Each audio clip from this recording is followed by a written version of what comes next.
Making a video. Yay.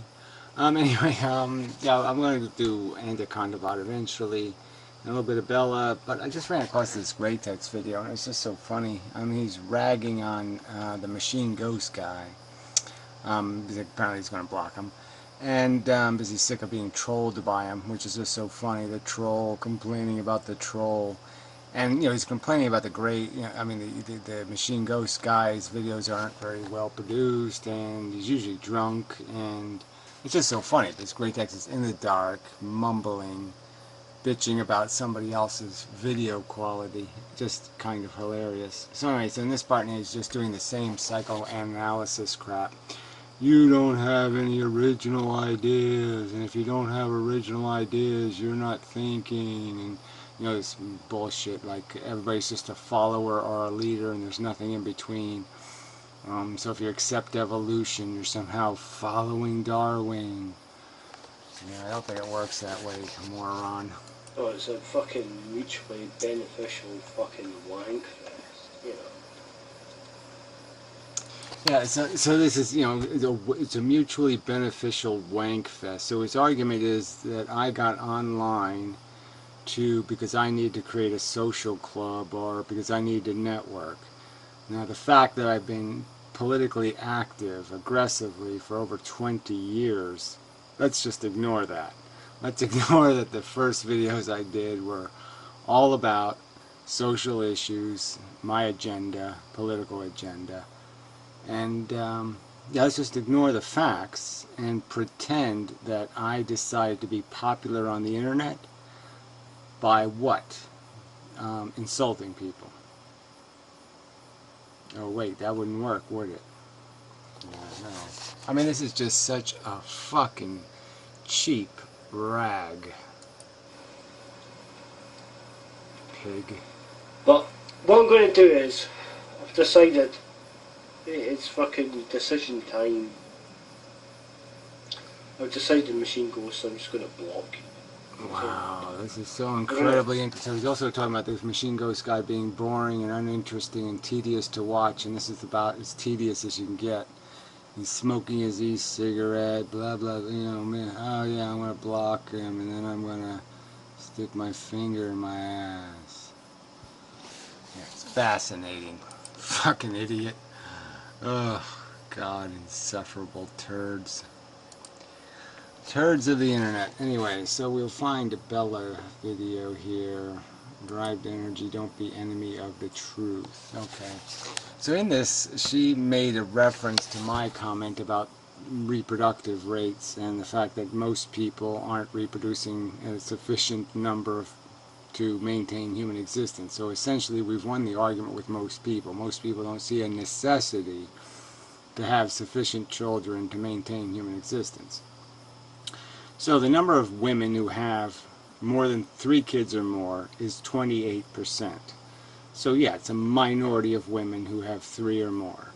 And you really have to have at least 2.5 kids, right? At least. Maybe more.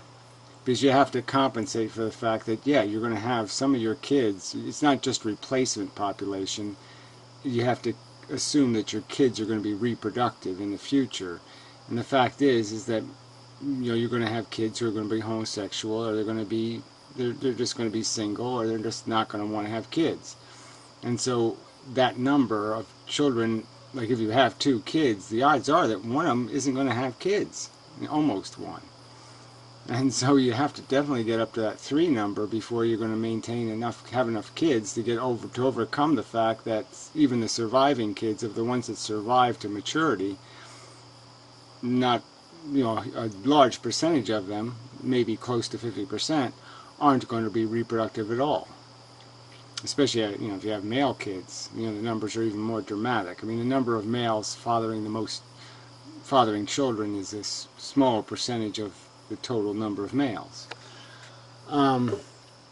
So, yeah, so that's where I get the number from.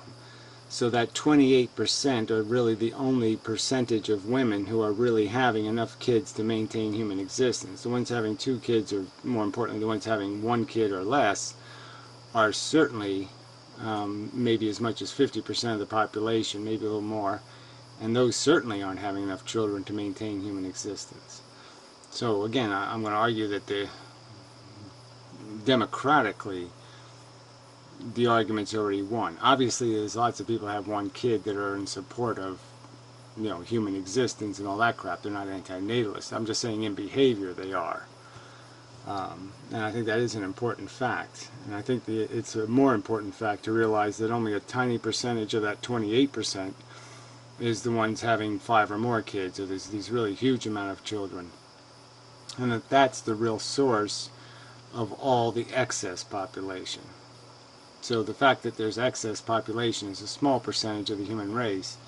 And it really is time for the 90% to start telling the 10% to knock it off. This is bullshit. You're sinking our lifeboat. You're soiling our goddamn water. You're killing us. And that's a literal fact. Though that 10% is going to drown you in feces. Metaphorically. So anyway, that's where I got it from. I don't care for, she's talked a little bit about libertarianism. I don't really want to get into that subject, but libertarians are all assholes. And it's just a nonsense philosophy. There's no way, nobody's living on an island. There's no way you can separate yourself from the infrastructure that's created the world we have. We're all living on the back of exploitation, child labor, slavery, all these things. These are all things that we have a standard of living that has been made out of those exploitations and those cheats. So yeah, unless you're willing to go on a desert island somewhere, don't talk to me about your libertarianism. Because you're already living off of exploitation, taking from somebody else, committing acts of aggression.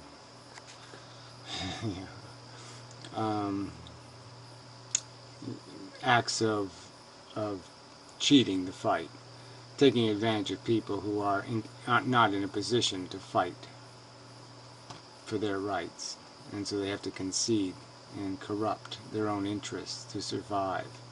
When you take advantage of that, that's the same thing as an aggression. When you steal candy from a baby, it's an act of aggression. So anyway, and then Contavad. I don't know if we'll play some of this video. We'll decide when we get there, I guess. Which one I want to bother with regarding playing a good game. Oh, he's smiling an awful lot. Alright, so I just don't see the point of this. He keeps ragging on and on about this guilt shit. In the comment to Bella somewhere, he wrote some shit about Catholicism, and apparently that's what this is all about.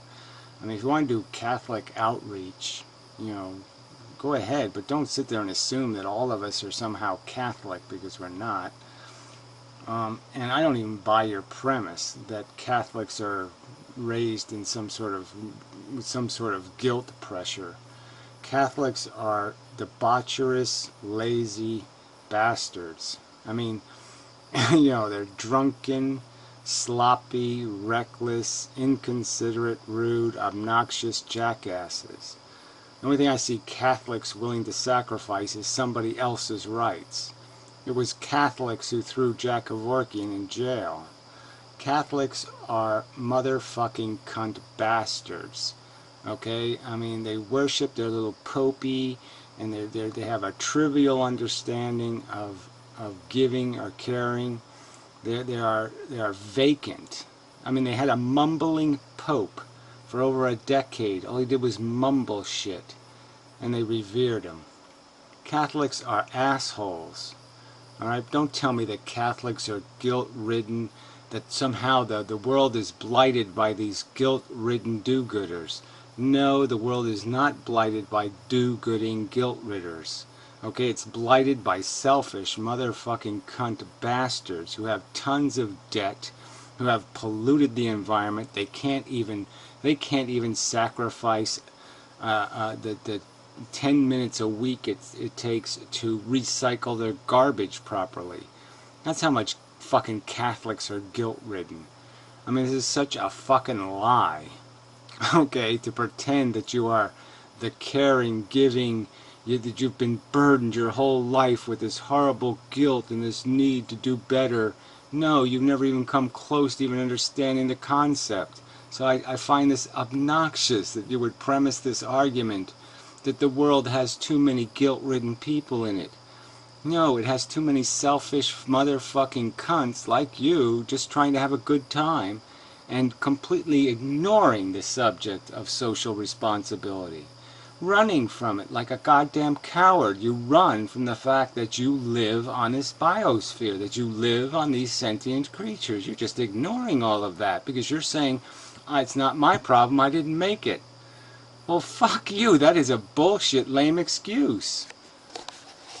I mean, this isn't that complicated. We went over this, and I just don't see any... Why should I accept any of your silly premises? I've already pointed out, I do not acquire my conscience, my understanding of the world, in this way that you're describing. I'm not afraid of guilt. I'm afraid of doing something stupid. I'm afraid of being moronic, inefficient. You don't understand those concepts? It's Spockian logic. Okay, you find out that there's decency and right. The truth is right. Here it is, the truth. Okay, you learn to admire the truth. You learn to admire facts, not popes, not Bibles, not verses, not cliches, but facts. And then the facts are pointed out to you and you recognize, well, this is the circumstance. This is what the game means. This is what happens when you roll the dice. And it's just the pure logic of it. You don't need anything more than just the fucking logic of it. It's like, you know, I'll give you a little personal example. Christmas, right? I mean, Christmas was a great source of you know, through my maturation, I acquired moments of enlightenment through the mechanism of Christmas. Because it was this thing, you know, where it's this party atmosphere, you know, this I'm going to get kind of atmosphere. It's going to reveal your selfishness. And so I had that happen to me, where I realized one Christmas, and I said, okay, I'm always looking at this thing like I'm going to gain more than I lose. So I'm basically going to spend less on gifts than the value of the gifts I'm going to receive. And that's what makes Christmas cool, is I profit from Christmas. And then I realized, wait a minute, the only way that can work is the money has to come from somebody else. Somebody else has to lose. That means somebody else has to get less than they spend. And then I say, oh, that doesn't sound right. Yeah, that's not going to really work. So that sort of sucks. And so then I realized that I'm going to change. I'm not going to be one of the people who profits. I'm going to be one of the people that loses. Because I'm thinking, yeah, it's better if I can make 3 people profit from Christmas by me losing, then that's a win, right? Because 3 people are going to now get more than they lost. And I'm going to be one person that's going to lose. So the more I lose, the more I win.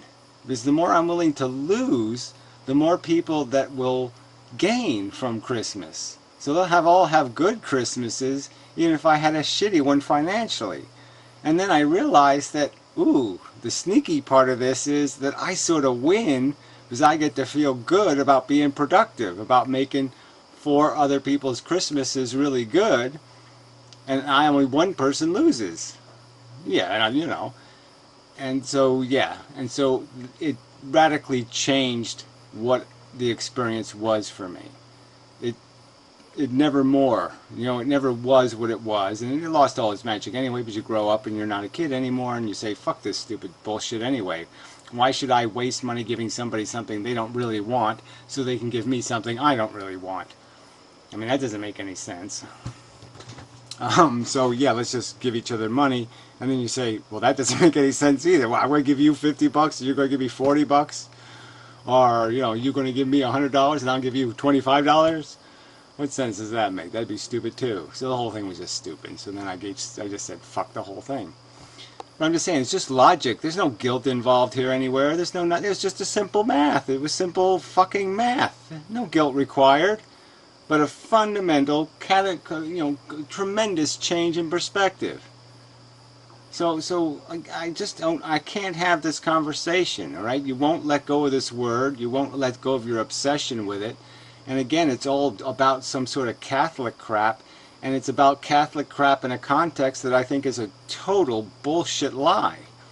All right? That Catholics are somehow guilt-ridden burdened by the horrors of giving to society. I think it's just a preposterous lie. Complete nonsense. Catholics give nothing. They're takers. They're just the worst kind of fucking petty thieves. The only thing they'll give is somebody else's abortion rights. The only thing they'll give away is somebody else's rights. Fucking Catholics. So anyway. So yeah, I'm gonna play a couple seconds of this anyway. Morally lazy or whatever. Okay, then I'll have to try harder. Yeah, sure. And that just keeps going. You have to... So he's complaining about trying harder, like this is a bad word, like trying is a bad word, like it's a bad, evil concept. And, you know, that's just totally offensive that somebody would suggest to you that you have obligations and that you've got to do better. Like these are just totally outrageous concepts. You know, even though you live in a world, like I said, that has all of these systemic unfairnesses, deserve has nothing to do with it, and you don't feel any obligation to make sure deserve has everything to do with it, and you're going to just cop out and say you're just going to take. Now, I'm going to say go ahead, but I'm going to call you asshole. All right, and you can feel guilty, you can not feel guilty. I don't care what you feel. I'm just saying it as a statement. Your kind is why human beings suck. The human race wouldn't nearly suck as bad as it sucks if it wasn't for people just like you who are afraid of the words do better, who find them offensive. These are just selfish, hedonistic assholes who have no perception of reality, no grip on the fact that your life comes at a cost, that it's built into the system, and it automatically obliges you to do this value exchanging with the world in some sort of rational way, especially if you have intelligence. If you're the smartest person on the plane or the most mechanically capable and the fucking pilot has a heart attack, well, yeah, it's your job to get into the pilot seat. That's your responsibility, shit for brains. Okay? Too bad. It's just the way it works. If you have the ability to make the world a better place, then you have the obligation. Too bad. You don't like it. But it's just the fact. And you want to just keep running from that and pretending it doesn't exist. And I just say that's just such a huge pile of crap. It's a cop-out. And to be selling it on the internet. Make, yeah, like I said, you're lower than the, you know, Tony Robbins is at least, he's less of a fraud than this bullshit. So, you know. Yeah, fuck this bullshit. Fuck this guilt crap. If you can't come up with some other theme, yeah, fuck you guys. I'm going home. I'm going to go find a rational conversation about logically developed ethical strategies. Strategies of productivity. See, he also kind of ragged on the idea of you know, if you know, like you can't change the world or you can't make change or any of this kind of stuff. Yeah, and if somebody told that to Martin Luther King when he was a kid, yeah, maybe he never would have been Martin Luther King. I mean, it's absolutely just, there's no point in not trying. There's no point in not trying. I mean, especially when everything you do to get to that perfect is going to be productive. There's no bad practice here. Practicing to be a great human being is just going to mean that you're probably going to end up paving a lot of roads and fixing a lot of pothole holes and preventing fires and stopping a lot of bad things. It's going to be, the road to that hell is paved in all kinds of good work. So, I mean, it's not, you know, you really can't lose trying. Because trying is going to make the world a better place. And if you succeed, it's going to make it a, you know, it's going to fix the problem. So, yeah, so whatever. Whatever. I'm just sick of this on and on and on about all this Catholic guilt crap. Fuck Catholics. Fuck their pretense. You know, that they've taken on the burdens of the world. Yeah. Oh, there's just way too many guilt-ridden do-gooders in the world. Yeah. No, sorry, no sale.